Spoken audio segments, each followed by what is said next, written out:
Hey everyone, welcome back. I'm going to use Christmas sticker set from Tim Holtz that I bought last year, or that I got last year, sorry, for my birthday. I know. And I've also got some Stampin' Up! Butterfly dies from forever ago. We're going to use some alcohol ink, and I've also ages ago, embossed a couple of pieces of cardstock. Didn't know what to do. I mean, we're talking like 6 months ago. These pieces have been sat around, but I want to show you how you can take a bright piece of cardstock, because this is Calypso Coral cardstock to the left there, and how you can take that piece of cardstock and completely change the way it looks. So don't give up on your cardstock. If it's a color you don't know what you're doing with, we'll work it out. So I started with some slate alcohol ink on the gold mirror, just to dull it, because I didn't want it to be so shiny.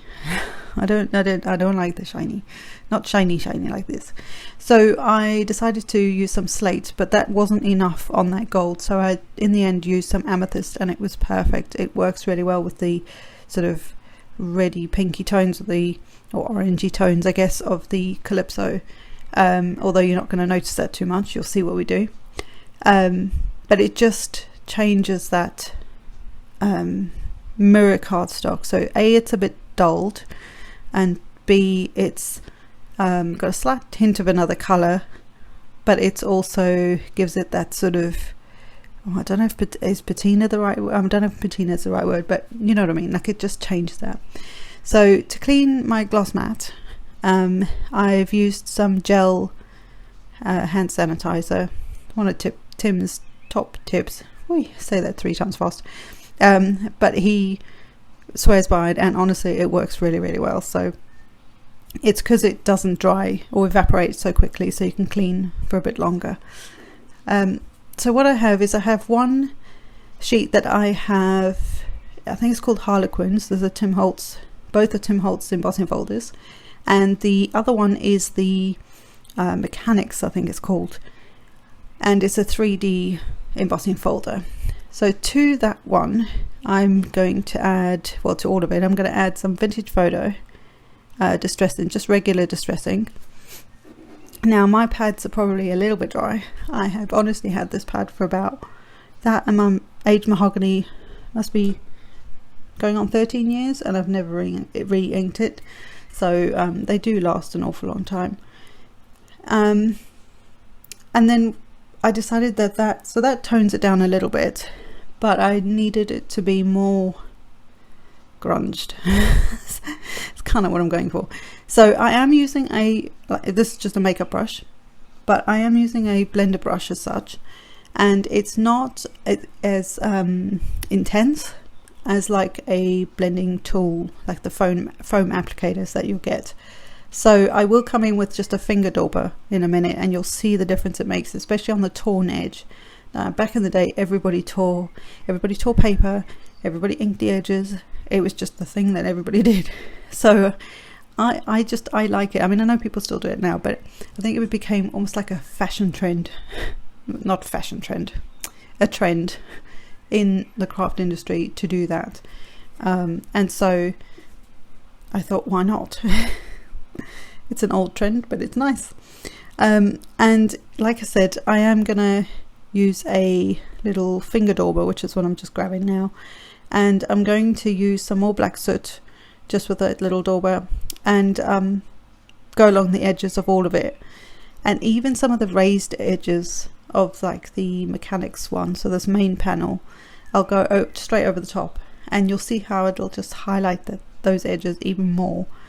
So I think with this is my very small understanding, but I do love it, with things like mixed media and sort of the steampunky grungy kind of thing, layers is a key thing. It's one of the key things. So the more layers you have, whether it's in colors or splatters or, you know, dimension, whatever it is, the more layers you have, the more interest it has. So therefore it makes it into this sort of, I don't know what the word is, but it just makes it more interesting for people to look at and to see, and it's fun to create. Now when I splattered water, obviously this isn't regular cardstock, It's not a watercolor cardstock or anything like that. So but it kind of gave it a bleached look. Now I have bleaching videos too. If you want to check those out, that'd be awesome. But it gave it this, I didn't know what it was going to do, but it just gave it this sort of bleached look once it dried. It's very subtle, but it's in the background. And I really like it. So it kind of brought out like a pinky tone, which was kind of weird, but I guess that's in the coral bit. Now I've called this a postcard because I'm not actually putting this onto the front of a card, but this is the size of a regular A2 size card. So I could put this on an A2 size card and it would be job done.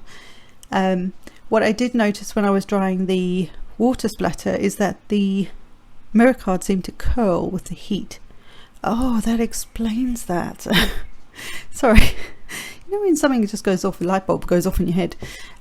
Anyway, I have all my mirror cardstock is curled like crazy, and I think I've suddenly worked out it's probably the heat that's on it. But anyway, so they curled slightly, so I curled them a bit more just with a bit of heat, not overly heating them, but just enough. It gives them a little bit more dimension. You can do this with like a bone folder or something on something sort of spongy, I guess, or like foam, like thick foam, like a mouse pad or something. Do we still have those? And you can sort of roll the edges to get the wings to sort of curl a little bit. But anyway, so I also wanted a little bit of dimension, so I'm just adding a bit of foam to the back of the butterflies. I've also stuck the other 3 pieces together on the black, to the black piece of cardstock. And I'm just going to put these kind of like in a straight stripe. So it just works. I've seen this even just in the way that some stamps are laid out on a like when you buy them on the sheet that they come on, and I just love the look of it, that like a line of butterflies or bugs or something like that. I just love it. So from this Christmas set, I know, Christmas, this is not a Christmas card, there are a whole bunch of stickers in the sticker book. That's what it's called. It's called the sticker book. Hello.